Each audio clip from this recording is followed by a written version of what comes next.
welcome back. Thanks for joining me for Develop With Me number 5. If you're new here, my name's Jessie. I'm trying to post kind of more slow form content about photography and my process, so that's what this is. These are from a photo walk I took with a friend that came to visit us in Seattle, and it was just a photo walk from, you know, like a Pioneer Square, Pike Place Market, that sort of thing.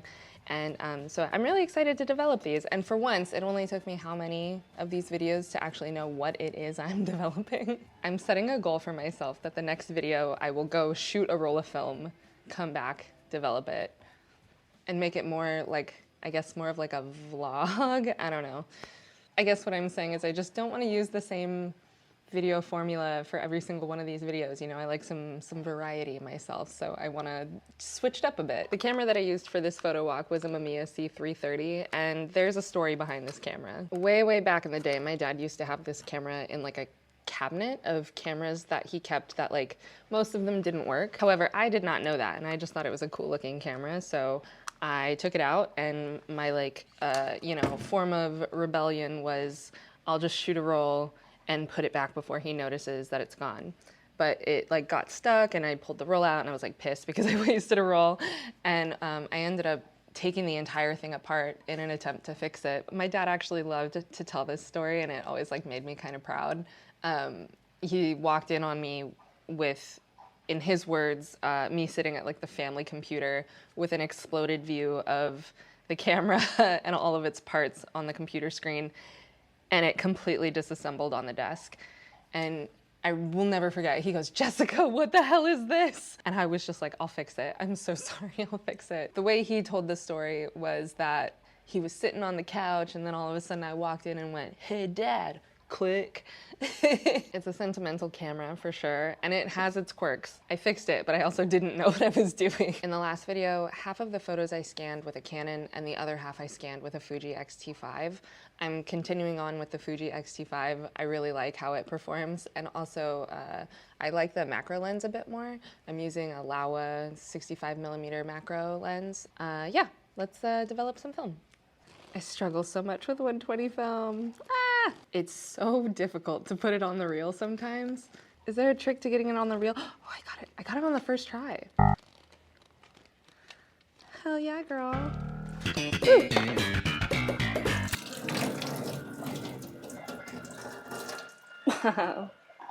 Bright green.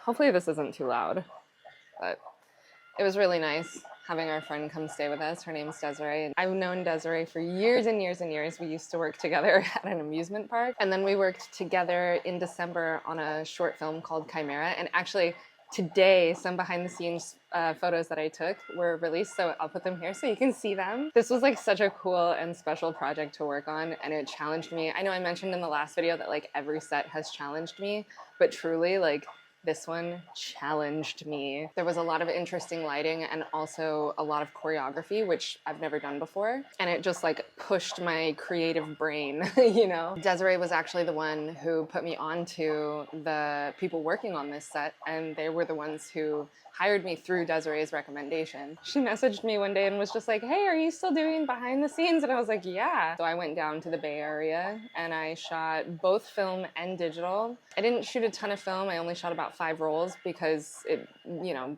actually my camera broke the first day. The film winder snapped off, and then I dropped it in grass. Sorry, 1 second. So yeah, it was really awesome having her come visit us here in Seattle. She even let me develop and scan a roll of her film. So if she lets me, I'll ask her if she lets me, I'll put some photos here.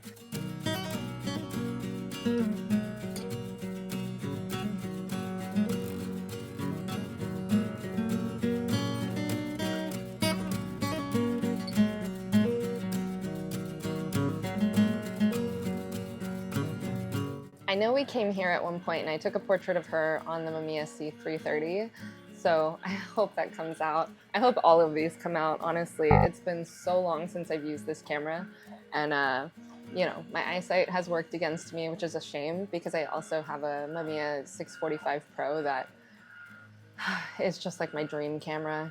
It's my absolute favorite camera that I think I got it, geez, in 2008. I got the camera. Oh, wow.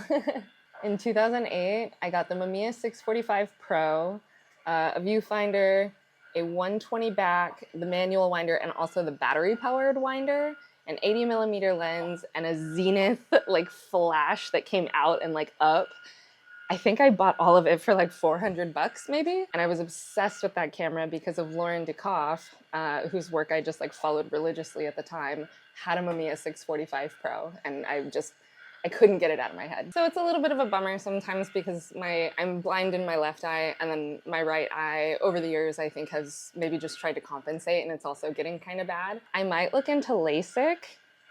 I don't think that this one can have LASIK because it's like messed up. But this one maybe. When I was 18, I was in a car accident, and it's hard to explain, but I just like stuff came through the driver's side window and just like, so I had silk stitches in my eyeball, which was kind of weird. Avoid getting stitches in your eyeball if you can. They let me drive myself to and from the hospital to get those stitches removed. Is that allowed? So yeah, back to Desiree visiting. It was really nice just like catching up with her. It had been a few years.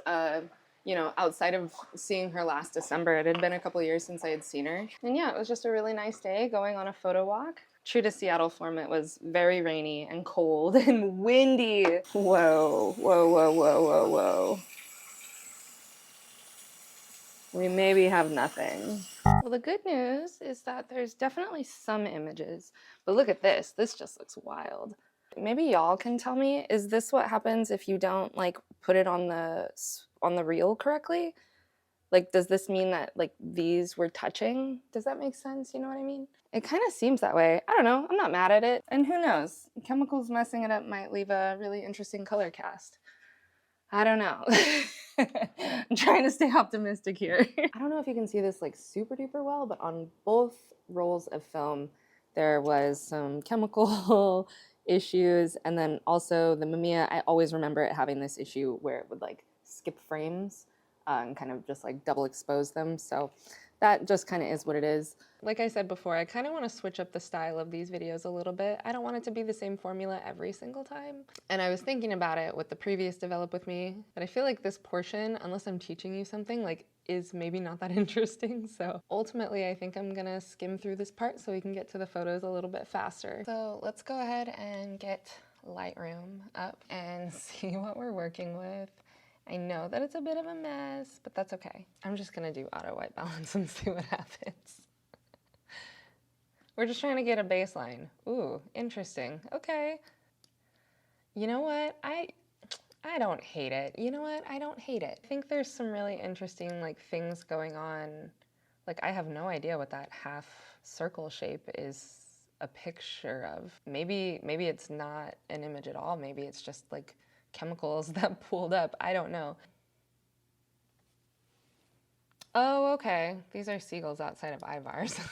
Here's one that's like a relatively normal image with some of that chemical mess up on it.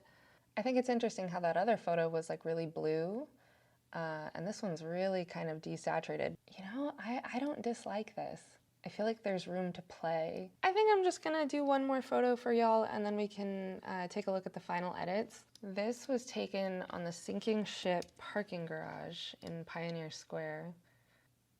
Whoa. Well, that's definitely not what that building looks like. This is just a plain brick building in Pioneer Square. It looks the most like the brick down here, like this color. And the color shifts are there because the chemicals stained it. It looks like a little rainbow. Cute. I think ending on the little rainbow building is an excellent place to stop. I don't feel any loyalty to the film stocks that I used, which were Cinestill and like Kodak 200, I think, because they're all messed up because of the chemicals. So I'm kind of excited to edit these because I feel like I can play a little bit. Not to say that you can't edit your negatives however you want, whenever you want. I just try to do minimal editing, I guess. And I'm not really sure what I'm trying to achieve out of them yet. You know, that one really desaturated image, maybe I like it even more desaturated or more saturated, I don't know. But because I'm not feeling loyal to it looking like a certain film stock, yeah, I get to play.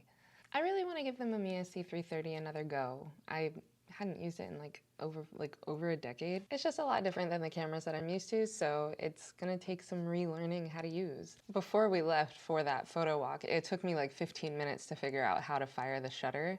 And it's not because I didn't know where the shutter was, but it just like wasn't firing. So this camera isn't without its issues, and I think I just made it worse. Not for nothing, but I've been wanting to try film soup, and I think I just like accidentally forced myself to do it.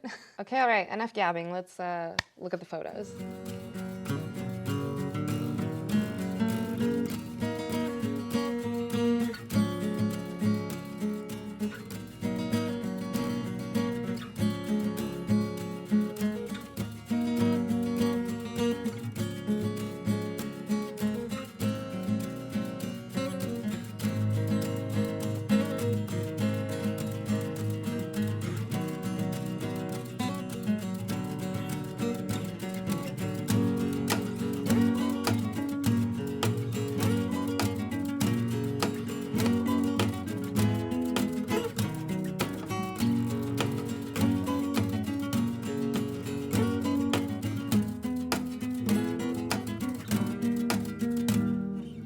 I think film soup would be kind of fun because you could add all kinds of crazy shit to it.